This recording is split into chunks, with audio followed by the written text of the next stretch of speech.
you own it. Let every mile bring a smile, yeah. Welcome back to another episode of the Road to Life podcast with Meredith and Craig. This week, we are talking about something that came up on one of our coaching calls. We had someone talk about a fear they had around, backsliding, losing all their progress, and they're like backsliding into their old marriage, backsliding into their old self and their old habits. And they had a real fear around that we had to talk through with them, and we thought it might make a good episode to talk through with you. So it's interesting because I think we all have a little bit of that fear of, like, I've made so much progress, I don't want to lose it. Yeah. And the way we approach it is that you've become a new version of you. Mm-hmm. And in the process of doing that and working on your relationship has become a new relationship. And your partner's become a new person as well. Yep. So it's impossible to go back to, unless all three things go back exactly to the way they were, it's impossible to go back to the way things were. And because you're a new version of you, you're not going to get it perfect. We're not saying you're always going to get it right 100% of the time. You're not going to get it perfect. That's not what we're saying. But you're also not going to backslide and get it all the way, exactly the way you were doing it before. Mm-hmm. You've grown enough through whatever it is that you've gone through, whether it's a program with us or reading books or listening to podcasts or doing the work on your own. Whatever it is that you're doing, you've become a different version of you. That other version of you doesn't exist anymore. Mm-hmm. So you're not going to be backsliding into that version. Yeah. I like there's a quote, I wish I thought ahead to look it up, but it's basically your mind, once it's been stretched by an idea, it can never go back to the way it was before. Yeah. So when you undertake the work on your own personal growth, to work on yourself, to work on your relationship, to work with your partner on your relationship, you've stretched your mind, you've introduced new ideas, you've become a new version of you, to your point. It is impossible for your mind and your body to retract back to the way they used to be. Yeah. It's literally impossible. Your brain synapses have changed. Like, you're biochemically, rewired. You've been rewired. And I think another big important thing that we kind of alluded to is that this is a journey, and you're never going to get it perfect. You're doing the best you can. And are you going to, at times, slide a little bit and maybe do something, revert to an old habit once in a while? Sure, you are. There's some muscle memory there, right? You're deconditioning many years. Because you're still going through the process of the change. Mm-hmm. And so it's like a mountain. It's like the stock chart, but it's like a mountain where you're going to go up a little bit, and then you got to come down, and then you got to go up. And eventually you get to the top, but there is some up and down. Yeah. And so it's 2 steps forward, 1 step back, maybe 3 steps back, 2 steps forward, 1 step back, 3 steps forward. And then you're making your way up the mountain. But you're making your way up the mountain. Nothing worth doing or worth having comes easy. No. Like, not your relationship, not your business, not your health. Nothing worth doing or having comes easy. And expecting it to is what's actually insane. Expecting to change your marriage, to change your health, to change your business, to change yourself, and expecting that to be easy. Yeah. It's setting yourself up for failure. It's going to be hard. It's going to be a challenge. Talk about the process that you go through to climb up a mountain and how you actually successfully do it in real life. Like, when you want to go up Mount Everest, talk through that process, and then let's compare how closely that represents what you're doing on your journey. Yeah. This is the metaphor we use on the coaching call with her. And when you go to climb Mount Everest, I've read a lot of books. I've never climbed Mount Everest, but I've read a lot of books on climbing Mount Everest because I think it's super interesting. And the process... Yet. I don't know that I actually want to, but I do think it's interesting. The process of climbing Mount Everest is not a straightforward step, like base camp to camp 1 to camp 2 to camp 3. Like, that's not what happens. You don't just continuously take steps up the mountain till you get to the top and then come back down. You go to base camp, you go to camp 1, you go back to base camp, you go to camp 1, you go to camp 2, you go back to camp 1, you go to camp 2, then back to camp, then base camp, then 1, then 2, then 3. You're up and down constantly, acclimating and dealing with the weather. And if you were in a perfect conditions and a strong climber with zero need for acclimatization or supplemental oxygen or anything, which is impossible, but in theory, if you were a perfect climber in a perfect situation that needed no extra help, you could climb Mount Everest in 4 days from base camp to summit. But in practice, between acclimatization and safety and logistical challenges, the average successful climb of Mount Everest is somewhere between 6 to 9 weeks for most expeditions. So wrap your brain around that for a second.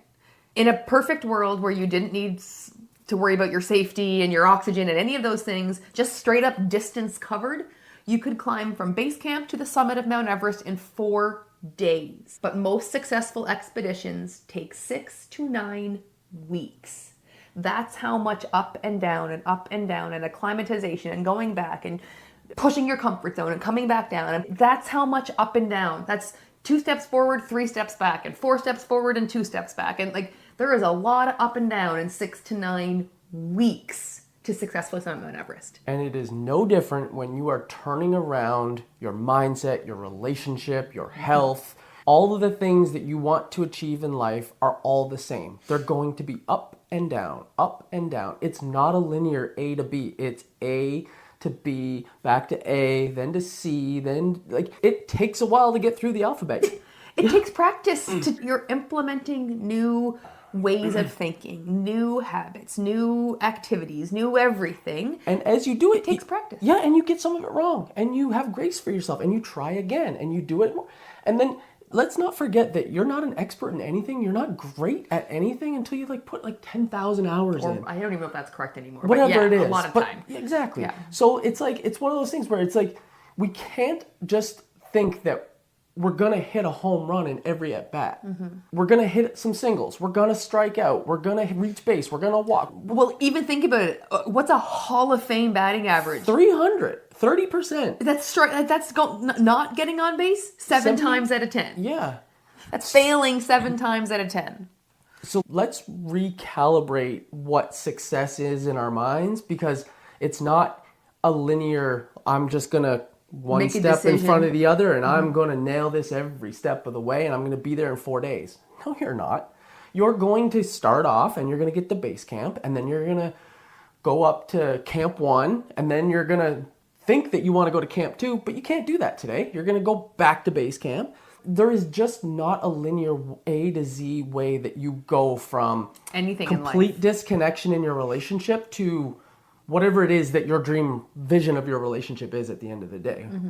It's just not, that's just not a reality. So let's put that to bed right now. That myth of like, we're going to hit a home run every time to bed. Right. And so with that comes the need for self-compassion. Yes. Grace. Being kind to yourself, having grace for yourself, being compassionate for yourself, because we all have this expectation of doing everything, to your point, not hitting a home run every time. And it's an impossible ideal to live up to. And so when you inevitably fail, when you inevitably make a mistake, when you inevitably react poorly in a situation that you are then aware of, when you weren't even aware that it was reacting poorly before, be kind to yourself. Yep. Give yourself the credit for your level of awareness. And now that you know better, you're going to do it differently. You're going to change your behavior. It's growth and grace. This whole journey you're on is growth and grace. You're going to grow, and there are going to be times where you slide a little bit, and you're going to have grace for yourself. And when you do, then you're able to get back onto the path of growth again quicker.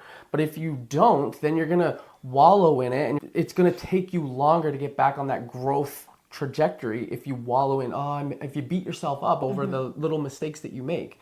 So it's about growth and grace. I think those are really two really important components to this whole journey that we're on. Mm-hmm. And you mentioned it earlier, like the stock market. I think I've heard, I'm no stock market expert by any stretch of the imagination, but I've heard that the stock market generally trends upward like 6 or 8%, like since the beginning of time, whatever.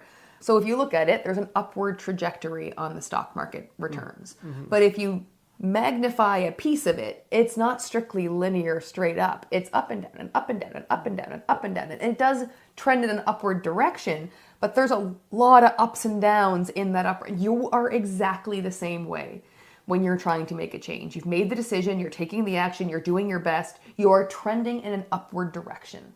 There's gonna be ups and downs in that upward trajectory. And when there's downs, you're gonna be kind and you're gonna have grace for yourself and for your partner, and you're both doing the best you can. Mm-hmm. And that's gonna allow you to move through the valleys a little faster to the next peak. And the other thing is knowing like deep in your bones that it's impossible for you to go back to the person you were.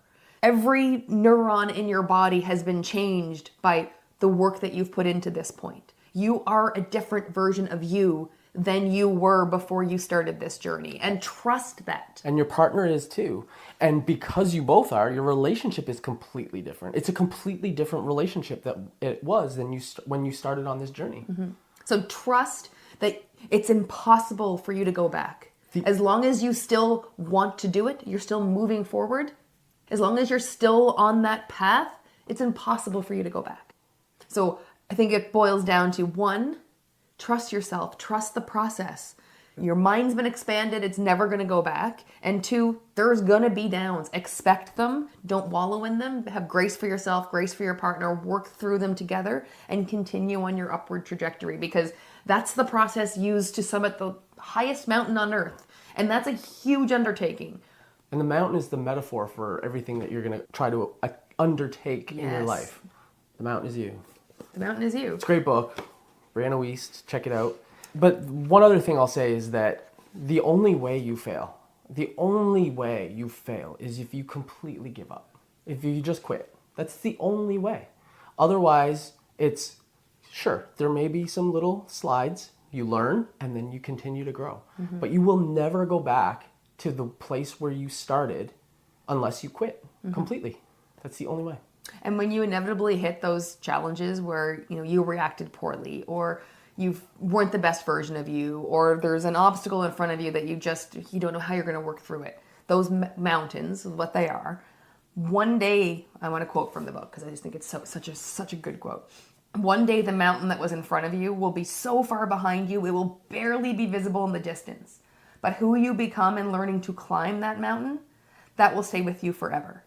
That is the point of the mountain. So the point in life to have what feels like setbacks, to have mountains to climb, to have difficulties to overcome, that's the point. It's the journey. It's turning you into the person you need to be. And so having grace when you're going through, when you're climbing those mountains, when you're in those lows, when you're feeling in the 2 steps back part of the journey, it's part of it. Mm-hmm. Trust that that's part of it, and that you're on an upward trajectory, even if it feels like in this moment you're on your 2 steps back part of it. So keep climbing your mountain. You've got this. What's the one thing? What's the one action you're going to pull out of this episode? We love talking to you on these episodes, but it's not just about the chit chat. It's also about the action. So what's the one thing you're going to take from this episode and implement in your life? We'll leave you with that, and we'll see you next week. Bye for now. Road of life, yes, you're on.